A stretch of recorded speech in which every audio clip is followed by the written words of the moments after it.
Hello, hello, hello. How are you all? I hope everyone is well. Today is Tuesday, May the 16th, 2017, and I am coming to you all live as promised for our finance night. All right, so what I want to do is continue to feed you all with wonderful information that will be beneficial to you and your lifestyle and to help you further in whatever areas in which you may need assistance in. So I want to give everyone just a few seconds to jump on the live video before I actually begin my presentation. But for those of you who are tuned in, if you can, please share this video so we can begin to spread the knowledge and to get as many people as aware as possible. Okay? So I'm so excited. I'm so excited, and I'm so glad that I'm taking the initiative to be more informative with you all and help you in areas in which I feel is beneficial and helpful to me. So just to kind of start off, I'll do an introduction to give as we allow more people to jump on, but a little bit about me in case if you guys don't know who I am.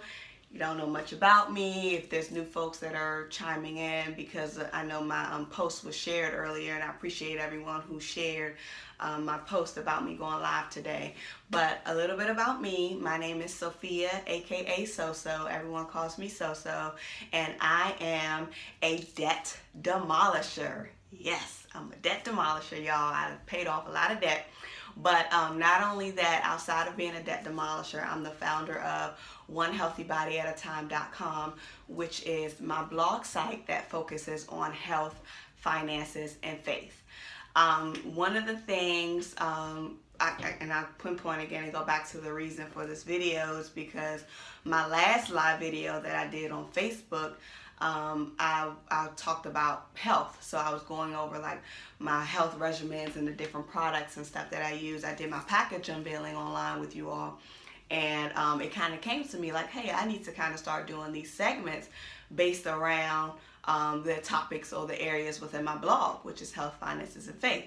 So last week was health night, and tonight is finance night, and I know finance is so important to everyone. So I'm so excited to kind of get this segment kind of spinning and doing this more on a recurring basis so I can share information with you all. All right. So the topic for tonight, as you all know, if you've seen the post, the topic for tonight is credit. Credit, credit, credit. Why it is important and the impacts that it has on your life. Okay, so let's get started. Who's ready to get started? I think we're all ready to get started. I'm kind of proud of myself too, because I'm starting on time. You know, what time is it? It may be like a little bit after 8, but yeah, I'm working it out. And I'm doing 2 lives right now. I'm live on IG, live on Facebook, and I will be downloading these videos and placing them on my YouTube channel as well. So y'all bear with me if I'm looking in multiple directions. All right? Okay. All right. So, topic for tonight is credit, and I have my notes, so I'll be looking down at my notes. But my topic for tonight is credit, why it's important. So let's get this party started. But my goal for this session basically is to address 3 questions. I want to address 3 questions just for now, and then, it may kind of spin out and tailor into more segments, or I'll probably address more questions in future segments, depending on the feedback that I get from this session. But, and if I'll say it again, if you haven't shared this video already, please, please, please share so we can get this message out to as many people as possible, just to, so we can spread the good news. Okay. All right. So the first question that I want to address for today is, what comprises your credit score? A lot of people don't really know this. I mean, they know, yeah, my credit score, but they really don't know what components within the credit score makes up your credit score.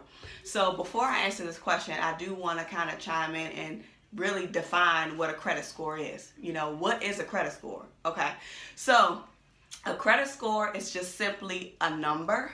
It's just a number that lenders like the banks, the credit unions, these finance companies that are out here. It's just a number that the lenders use to determine the risk of lending money out to people like you and I, right? So it just basically tells the lender if they can entrust you to repay whatever money you borrow from them. And that's just like in any case if we were to lend our money to someone else. We've all had instances where folks borrow money from us, right? And I'm pretty sure before you lend your money to them or you give your money to them, especially if you want that money back or you need that money back, 9 times out of 10, you're going to evaluate in your head, is this person really going to pay me back? Like, are they worthy enough? Do they have a history of not paying people back, borrowing and not paying people back, borrowing and not paying people back? More than likely, you're not going to lend to that person, especially if you need the money. So the credit score is typically the same way. The creditors who's lending us the money, the banks, the credit unions, the finance companies, they don't know us personally. So they can't gauge our abilities to repay. They don't know our credit worthiness. So how else will they determine whether or not if we should lend to this person or not? They look at your credit score. So that's what your credit score is used to help lenders identify whether or not they can trust you to repay them their money. So that's pretty much the definition of a credit score. So now I can jump into answering the question, the number one question on my list for tonight, which is what comprises your credit score. All right. So your credit score is comprised of 5 components, and I'm going to touch on each component and then talk about the percentage to see how much each component weighs on your credit score. Okay. So number one, and I'm going to go in percentages from highest to lowest, your number one major component of your credit score is your payment history.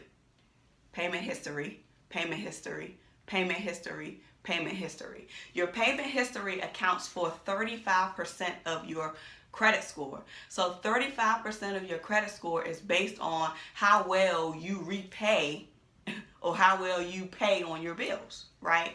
So this component tells the story of your abilities to pay debt, right? So it basically just kind of says, okay, this person is paying on a timely manner or not on a timely manner, how many delinquencies they have. All of that impacts your score. So that takes up 35% of your score. So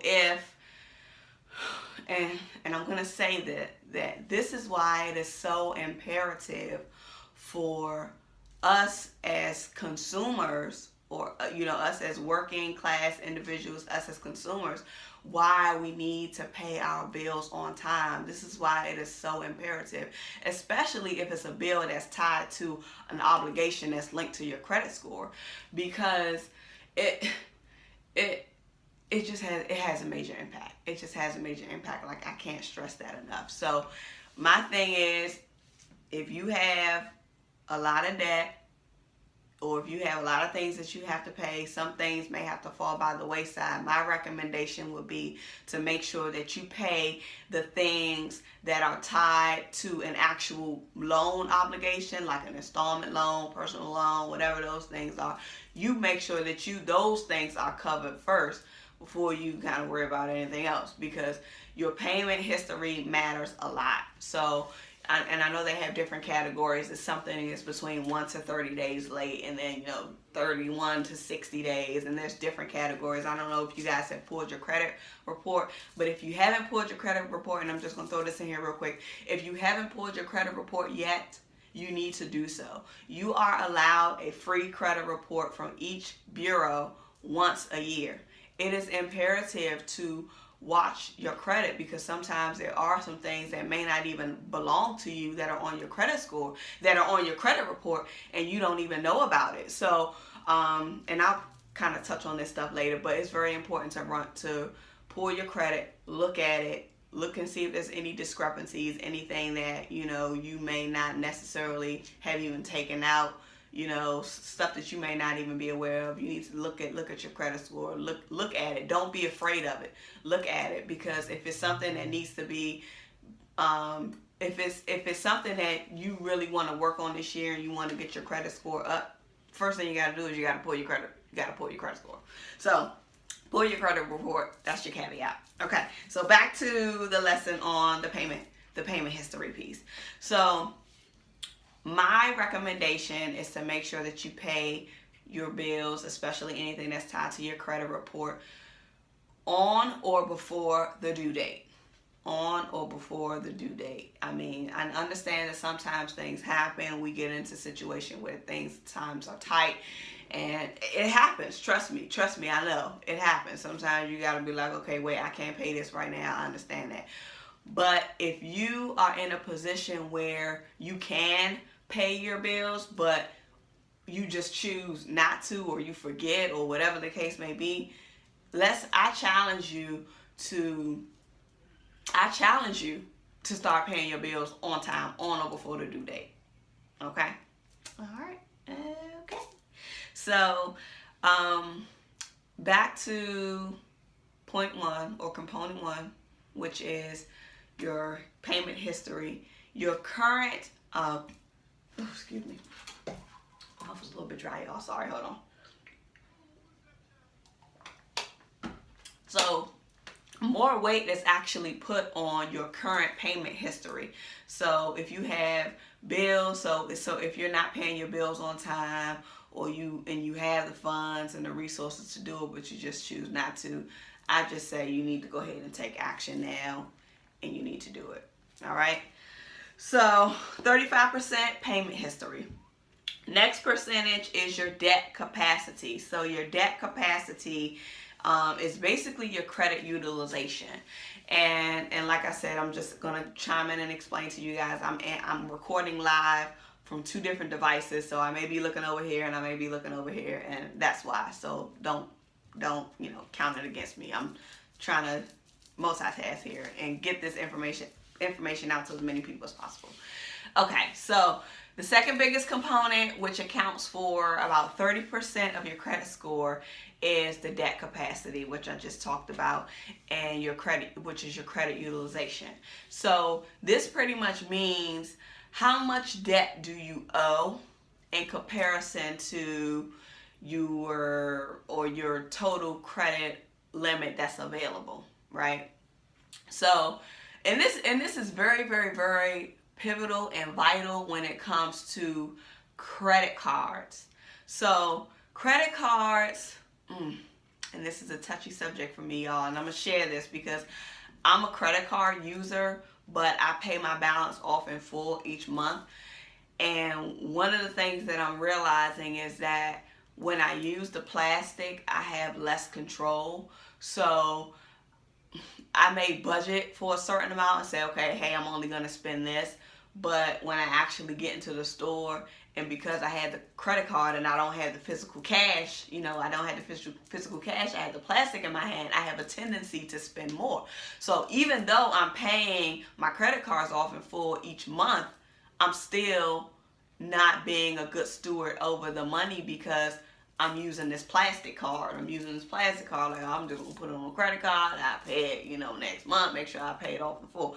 That's not good. So I'm realizing that, and I don't know if you guys know this, but as a part of my blog, I do these accountability posts to kind of talk about my progress and what I'm paying off or what I'm paying down.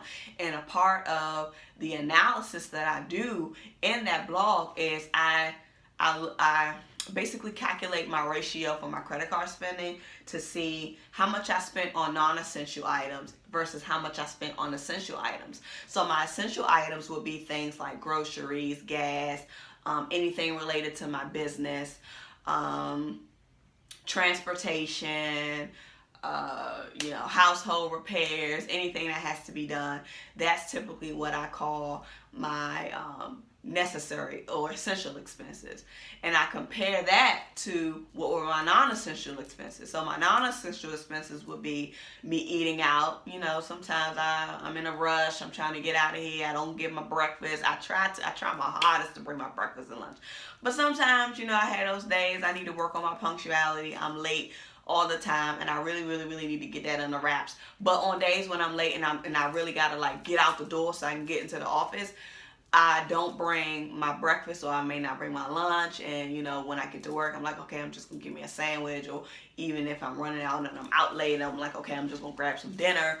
Those types of things are my non-essential expenses, because I didn't plan properly like I should have. So I'm not going to count that as an essential expense due to lack of preparation on my part. So what I do is I analyze and say, okay, out of all of my credit card transactions for the month, this is essential, this is non-essential. This is essential, this is non-essential. And I take that ratio each month and I calculate it to see how much am I spending on my credit card that is non-essential. So lately, for these past few months, I've been noticing that the percentages on my non-essential spending has been,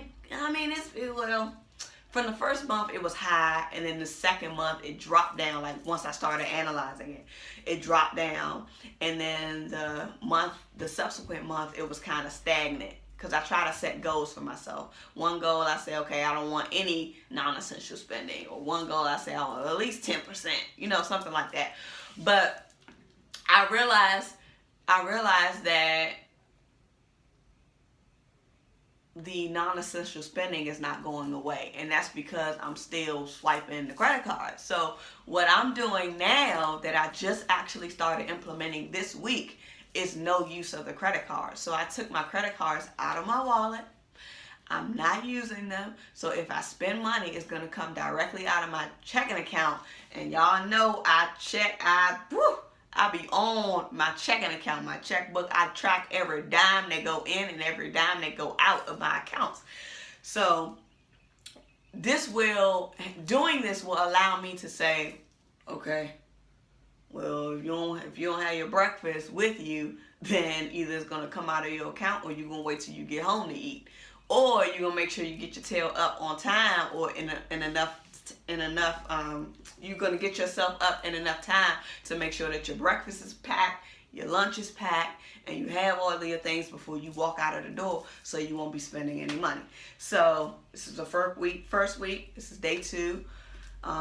It's going okay. I did use my card today because I was so late this morning, so I did not have breakfast or lunch. So when I got into the office, I did use my debit card to buy something. But let me tell you, instead of me spending like $20, which I would normally do for breakfast and lunch, I only spent $6.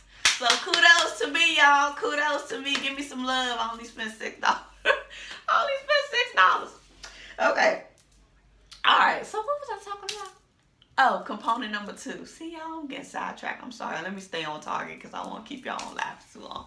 So component number 2, which accounts for 30% of your credit score, is your debt capacity, your credit utilization. And this is what I was talking about. How, your credit cards, how this particular component is so important for your credit cards. So this is pivotal because it comes back down to your credit card usage, pretty much. So if you're maxing out your credit cards, not paying the balance off in full each month, or you're not putting a large amount down towards your credit card balance, your score will drop significantly. Like, it really will. Trust me, your score will drop.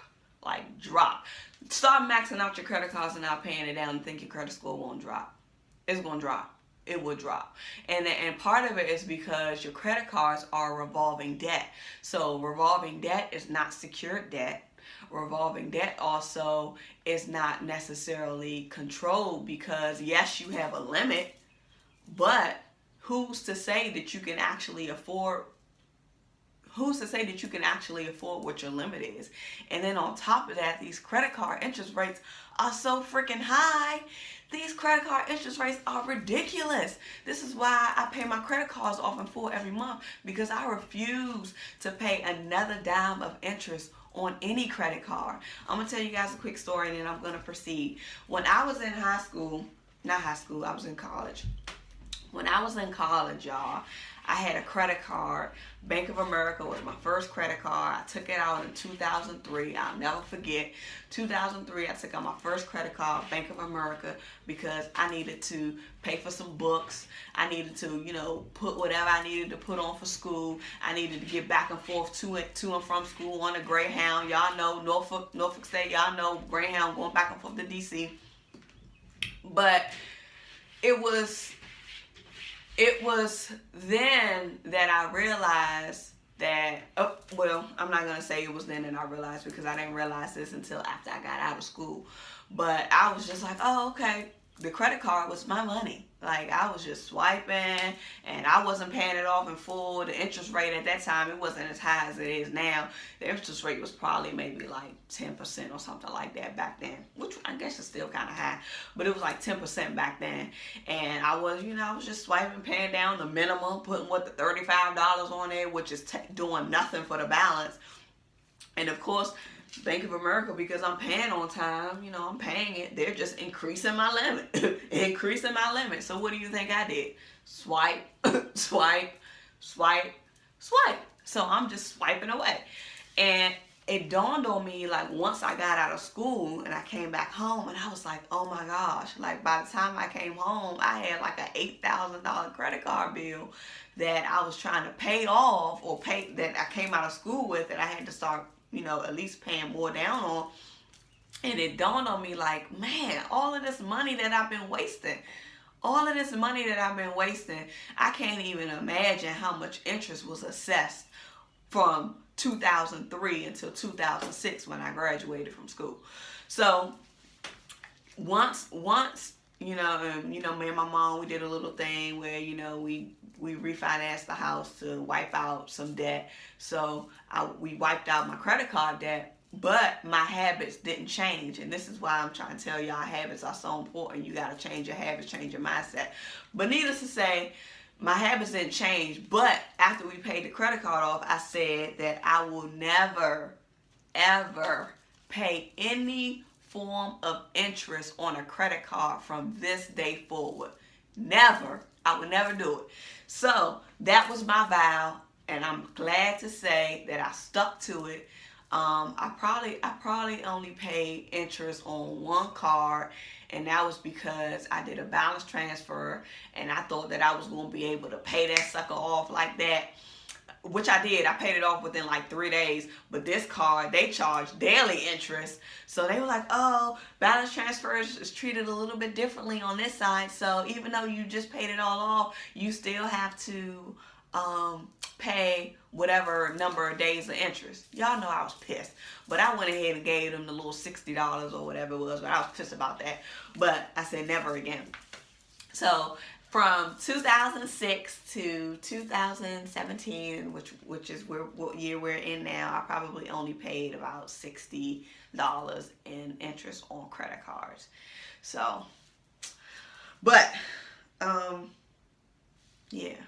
What was I saying? Y'all, I keep losing my train of thought. Why I keep losing my train of thought, y'all? I'm sorry. Don't hold it against me. All right. So, but what I can say is I just recommend that you don't maintain a balance on your credit cards.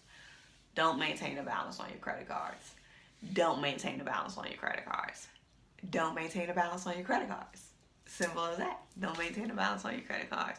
And if you can't manage to pay your credit cards off in full, my recommendation would be to at least make sure that your balance is no more than 10% of whatever your total credit limit is. I know a lot of times some people say, oh, it's still good for you to keep it at like 15% of your balance, but I will push it a little bit further and say, if you can go do zero, do 0%. Make sure your credit card balance at the end of the cycle is 0% of whatever your credit liability is, and then also, or your credit limit is, and if you can't do that, then try to at least keep it down to 10% of whatever your total credit limit is. So, all right, so that'll be my recommendation. But ideally, you just want to make every attempt to pay no interest at all. That's the goal. No interest, y'all. No interest. No interest. Because these banks, I'm telling you, they are making a killing on people on interest. They are making a killing on people on interest. Have y'all thought about that? The bank assesses some credit cards now like 20% interest, 16% interest. I think my cards, I have like 5 cards, y'all, but it's only 2 that I really use, or 1 that I really use. And my interest rate on that one is like 12%, like 12.5%, 12.75 or something like that. Other ones is like 16%. Other one is like 18%. And then I have one that I don't use it, so I really don't count it. But that one is probably like 20. But I don't use it because it's like 20. Actually, I know verbatim. It's 20.24% on that card. And I don't use it. Okay? So, but I do just have one card that I use for like I was telling you guys earlier about the essential purchases and my non-essential. And I just make sure that I pay that off in full. And then I have other cards as a backup in case, in case I need it. But yeah, so that's the goal. Okay, so we can move on to component number 3. So just to recap, 35% is your payment history in case there's new folks that are joining in. So 35% is your payment history. 30% is your debt capacity or your credit utilization. 3 is what we're on now, which is your length of credit. So your length of credit accounts for 15% of your score. So this it's not really much to expand on in this topic because it's pretty self-explanatory. I mean, your length of credit is your length of credit.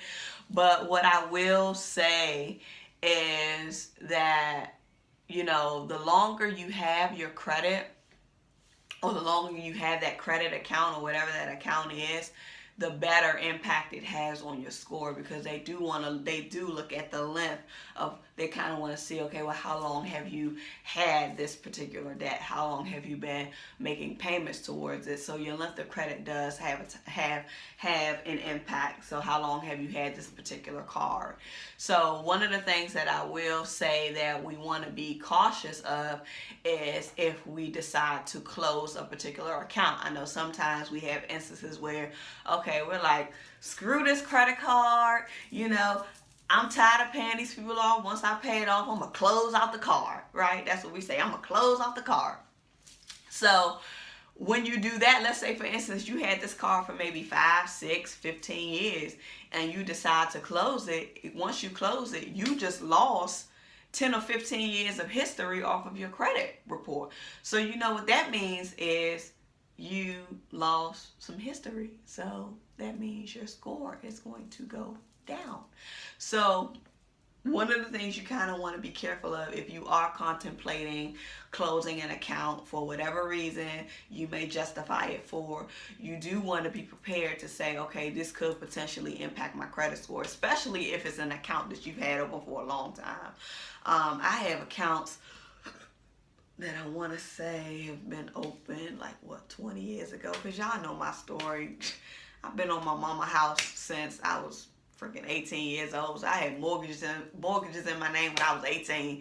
So I have a long length of history in terms of credit. So that's a good thing, but then it could also hinder you in other aspects that I won't get into. But I'm just saying all this to say that, your length of credit accounts for about 15% of your score. So you do want to be mindful of that before you decide to close a particular account. All right.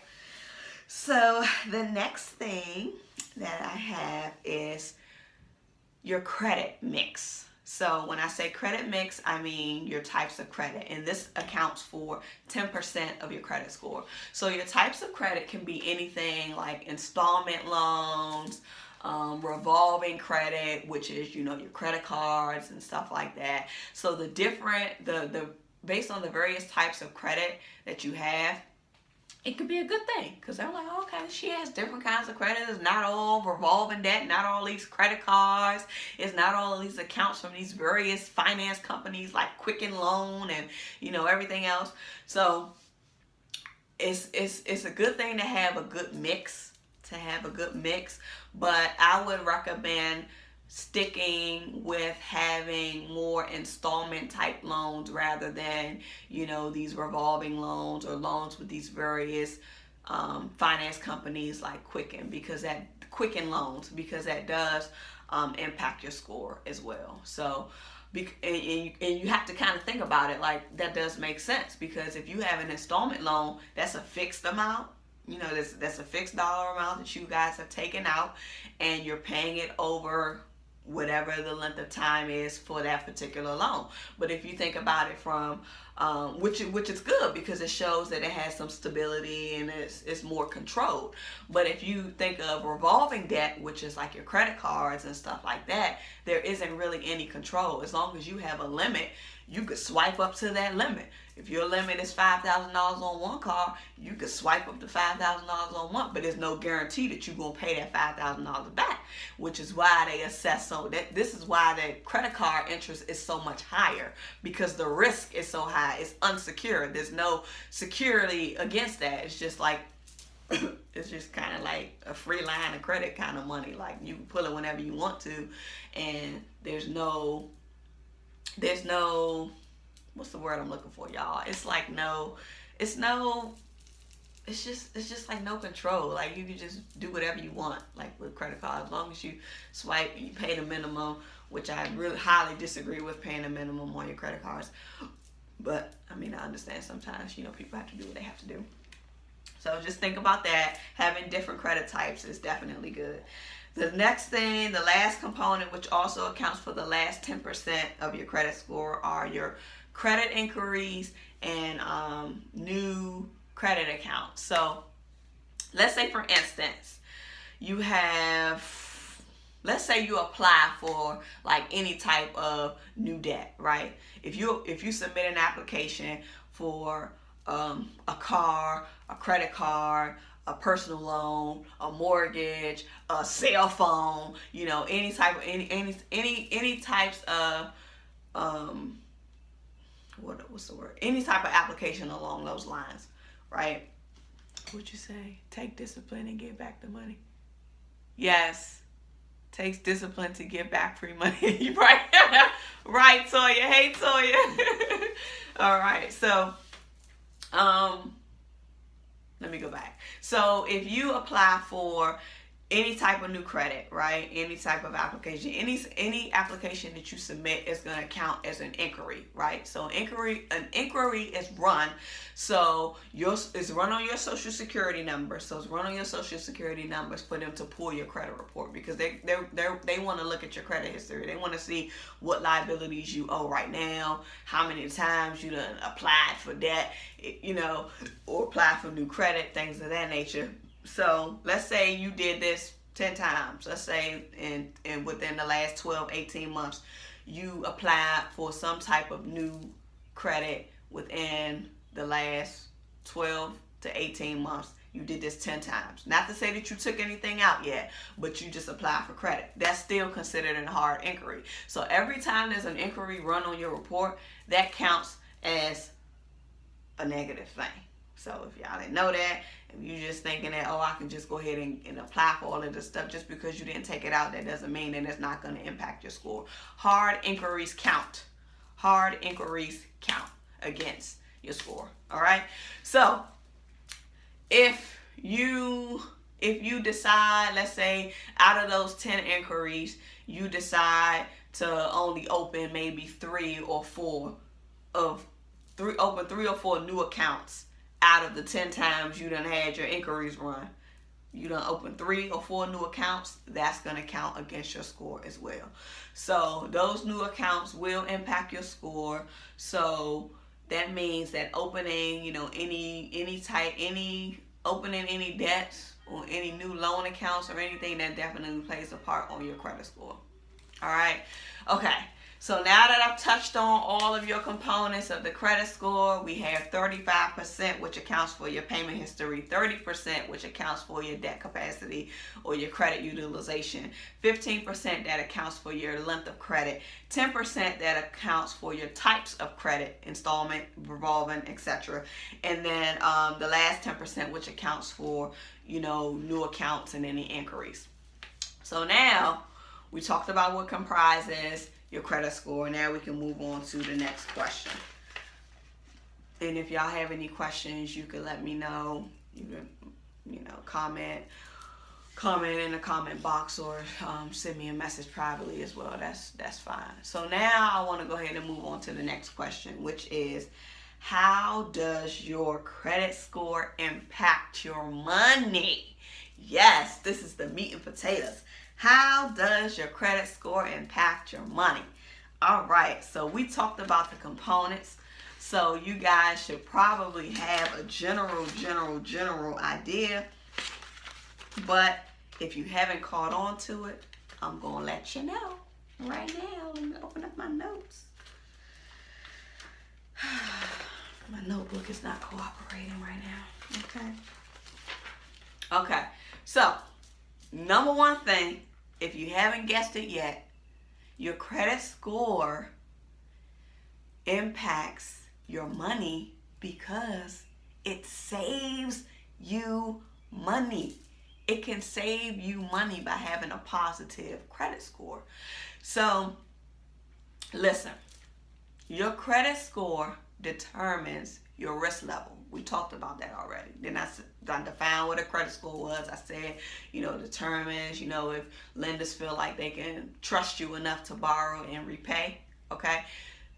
Your credit score determines your risk level. So if your credit score is low, that means you're very risky. That means that the lenders are not going to either lend to you, or if they do decide to lend to you, your interest rate is going to be out the roof. Your interest rate is just going to be skyrocketed. Crazy ridiculous, right?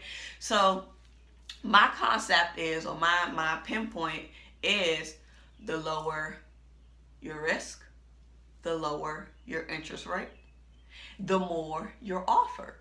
So if your credit score is high, more than likely if you do decide to take out any loans for whatever reason, your interest rate is going to be very low. Your interest rate is going to be very low, and you're more than likely you're going to be getting offers like all the time. I don't know if anybody have good credit. I'm pretty sure you get all types of credit card offers in the mail. All loans.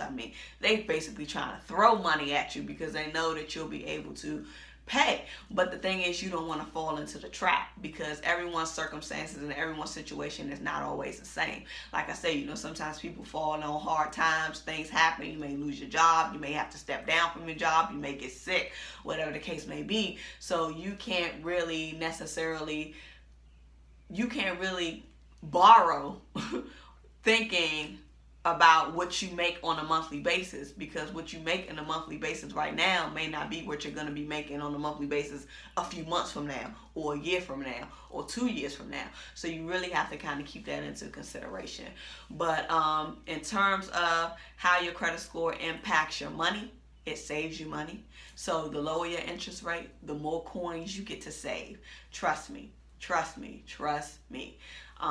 For me, it's been very beneficial because I've been able to take advantage of a lot of things, and I'm going to talk about that too in terms of the leverage that your good credit score can provide.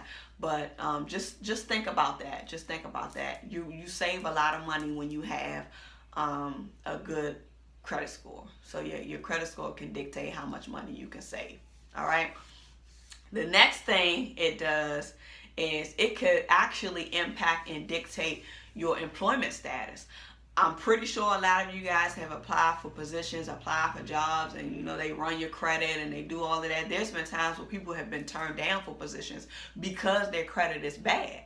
You understand? So it could definitely dictate or have an impact on your employment status. Let's say you could be applying for a new job, you're trying to make some extra income, they run your background, which is sad because obviously, you're trying to get out of the hole that you're in, which is why you're applying for the job for an increase, but because they run your credit or they do certain things and they say, oh, well, you're not responsible. Because a lot of times I think what they do is why employers kind of pull your credit, and it's just actually kind of gauge your level of responsibility. Like, how responsible are you? Like, are you trustworthy in your finances? Are you in a rock and a hard place?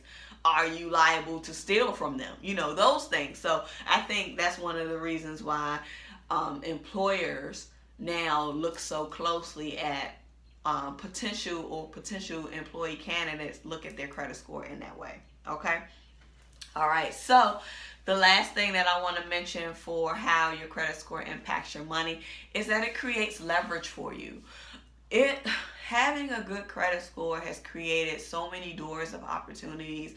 When I'm in a rock and a hard place and I have certain things that just come up out of the blue and I don't have sufficient savings to cover those expenses, I can use my credit as my leverage. I can use credit card promotion offers to get 0% for 18 months. Not everyone can have that option to do that.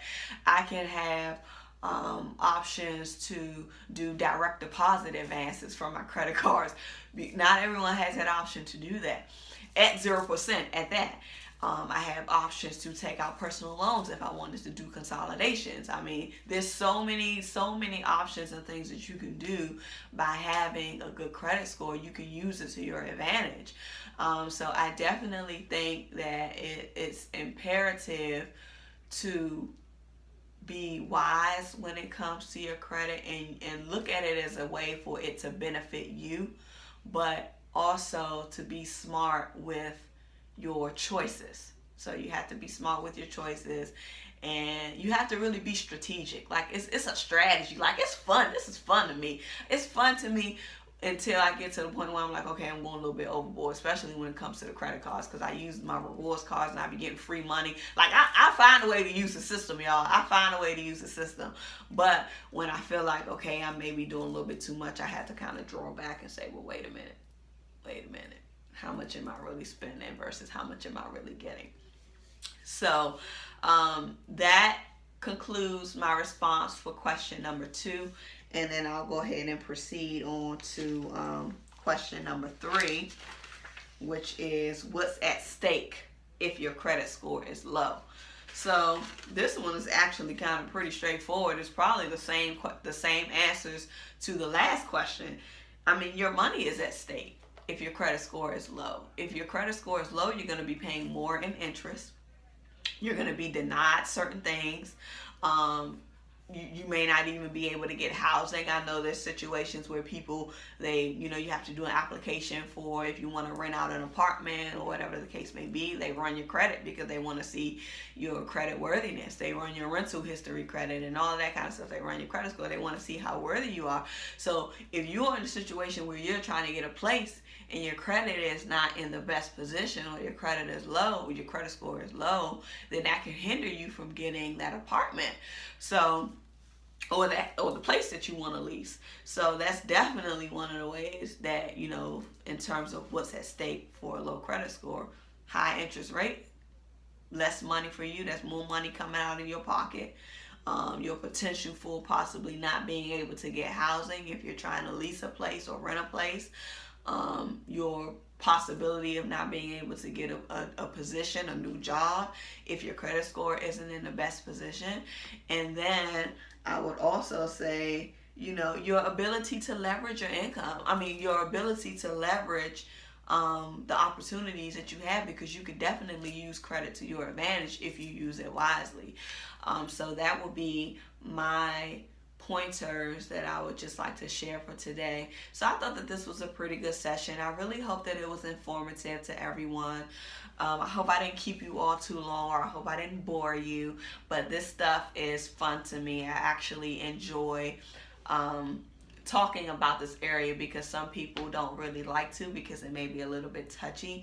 But my advice to you would be to not be afraid of dealing with your issue. So if you feel like you have an issue with your credit score, if you feel like, just, if it's a touchy subject for you, you have to face that. You have to kind of get over that hump, because you won't excel to the next level if you don't face where you are right now. So my recommendation to you all would be to, if you haven't ran your credit report yet, go run your credit report. It's free. You get one free a year. So go and run your credit report. If you have any questions in particular and you want to kind of talk to me more about bettering your credit, or if you know anyone who needs help with their credit, please, please, please, you can refer them to me. You can send them my way. You can talk to me verbatim. And I can give you some tips and advice and some things that you can do to increase your score. One of the things that I do is I monitor, like I said, you guys, I monitor my stuff. So I have programs and memberships in place that monitors my credit. I have LifeLock, so if anyone tries to steal my identity or anything, because that has happened to me several times before. People try to open up credit cards. Somebody tried to buy a daggone boat. Somebody tried to buy a boat, y'all. A boat in my name. They tried to buy a boat. Credit cards. Cell phones. They was trying to get a T-Mobile line. All kinds of stuff. Recently, it was maybe about a couple years, maybe 2 years ago, a year and a half ago.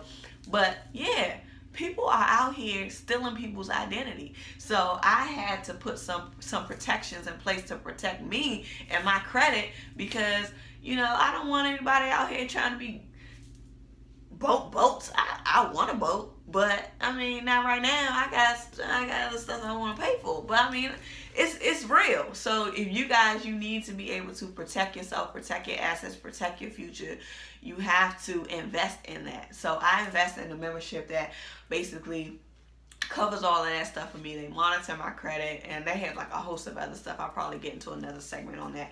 But anyway, if you guys have any questions on credit and you want to know more details, you want to know where you can go to find help, you can definitely use me as a resource, and I can point you in the right direction. That's what I'm all about. I'm all about helping people in whatever way that may be, if it's in health, finances, or in your faith.